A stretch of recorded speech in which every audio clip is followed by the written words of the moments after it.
It's finally time. Albedo's rewind got officially confirmed for 2.3. He'll be dropping at the same time as Eula, and they'll be taking up the first half of the new update. First of all, I want to premise this video by saying that Albedo is not a must-pull character. If you don't like his playstyle or his utility, that's completely fine. You can clear content without him, just save your primos and skip his banner. With that disclaimer out of the way, let's talk about Albedo's strengths as a character. Starting off with the most important reason, he's very free-to-play friendly. If you don't have lots of 5-star weapons or you have terrible artifact luck, Albedo can definitely be a good solution as he wants all those defense stats, and his weapon options are very accessible, one of them literally being a 3-star. Number 2, his energy regen is actually crazy. Whenever you place down the solar isotoma, which is basically that flower elevator that you attack inside of, Albedo generates energy particles for you and your team, allowing him to spam his ult on cooldown. The isotoma has a cooldown of 4 seconds, making it one of the shortest durations in game, allowing you to basically keep it on field all the time and let it constantly generate energy for your Albedo and just your whole team. Number 3, whenever you ult with Albedo, he increases the elemental mastery of your team for 10 seconds, so if your main carry uses reactions like melt or vaporize, this can be a huge help to them. Diving into the build and starting with the artifacts, for early game players, using either the 2-piece of Exile or Scholar can work really well in terms of gaining your burst on cooldown, allowing you to constantly spam it and release a bunch of damage. Then pairing that with the 2-piece Defender's Will for the defense bonus will also complement Albedo's kit, allowing him to, again, deal more burst damage.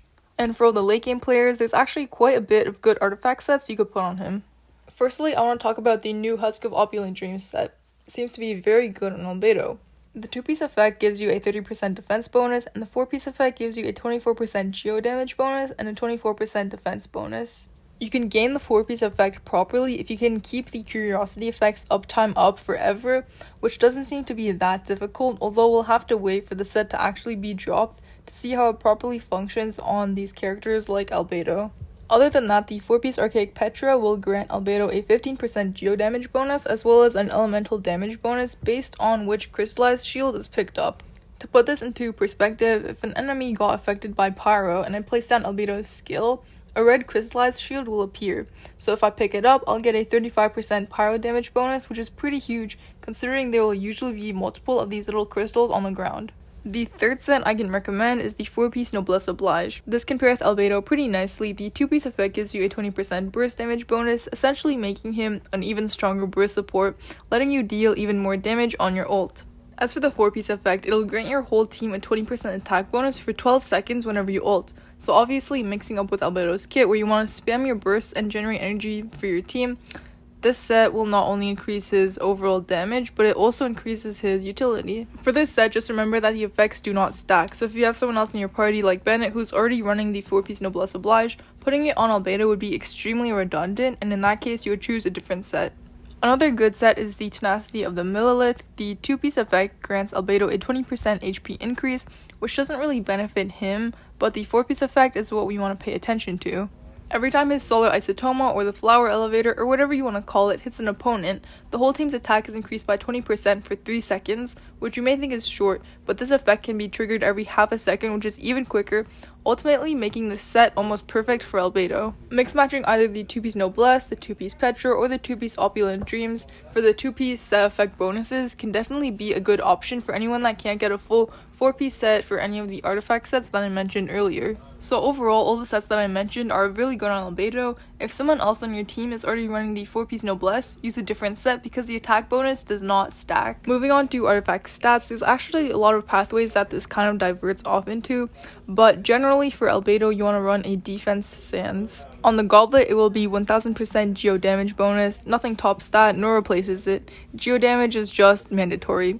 Even if the substats are terrible, just having it equipped is better than an attack or defense goblet. Lastly, for the circlet, running crit rate or crit damage is very nice, just make sure your ratio is 1 to 2.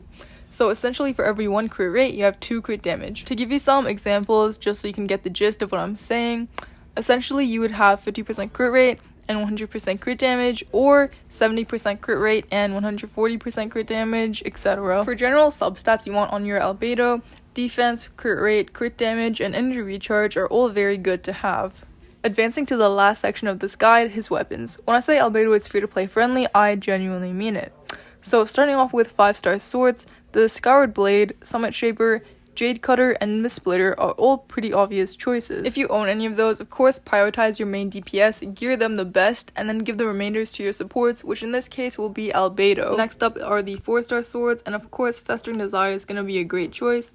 It was given to us for free during the 1.2 patch, but other than that, the new Sword Cinnabar Spindle is most likely going to be designed for him too, just like Festering Desire. I'll make a pinned comment updating you guys once the stats are actually revealed, and I'll decide whether this sword is going to be good on him or not. Lastly, for the 3-star sword, Albedo has one really good option here. You may neglect the 3-star weapons, which is 100% understandable because of the low base attack, but the thing is, Albedo scales off defense, not attack. So this low base attack idea doesn't apply nor affect him, allowing you to efficiently put these 3-star weapons to use. With that being said, the Harbinger of Dawn, especially at high refinement, complements Albedo very nicely.